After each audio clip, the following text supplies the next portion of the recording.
September 2008. A 158-year-old bank collapses overnight, taking $600 billion with it. Millions of people lose their jobs, and entire retirement accounts evaporate into thin air. But this collapse didn't fall out of the sky. It was engineered years earlier, built entirely on a highly marketed, seemingly innocent promise. Why rent when you can own? Let's go back to 2002. The American economy is nursing a hangover from the dot-com crash, and Wall Street is jittery. To get things moving again, the Federal Reserve slashes interest rates to near zero, making money incredibly cheap to borrow. With borrowing practically free, the national pastime shifted from baseball to buying houses. Shelter transformed from a basic human necessity into a nationwide speculative obsession. To keep the frenzy going, traditional lending standards were launched straight out the window. Banks introduced the ninja loan. No income, no job, no assets. Absolutely no problem. Suddenly, part-time barista and some people with $5 in savings were getting approved for $500,000 mortgages.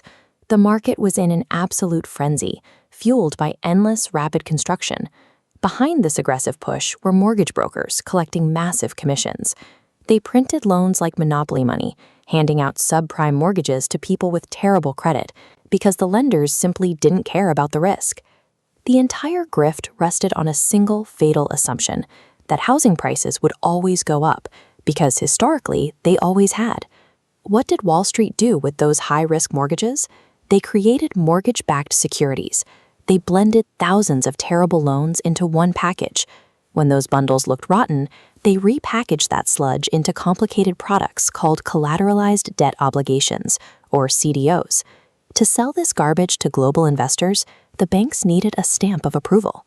So they paid the credit rating agencies to slap a AAA label on these toxic bundles, telling the world they were completely safe. Wall Street successfully built an engine that laundered terrible suburban debt into globally traded premium investments, pumping financial rot into every corner of the world. A handful of oddballs and skeptics actually bothered to read the fine print. They looked inside these CDOs, saw the bankrupt baristas and empty houses, and wanted to bet against the housing market. The banks were happy to oblige, creating credit default swaps. These were essentially insurance contracts that would pay out massively if those mortgage-backed investments ever went bust. Wall Street happily wrote these policies because they thought collecting the monthly premiums was free money. They were so blinded by their own greed that they refused to believe the housing market could ever fail. By tying massive, heavily leveraged bets to a foundation of terrible loans, the banks had inadvertently strapped sticks of dynamite to the entire global economy. Then came 2007. The subprime loans started defaulting, and for the first time in modern history, home prices actually fell. The math unraveled instantly. Those AAA-rated FDOs turned into financial plutonium.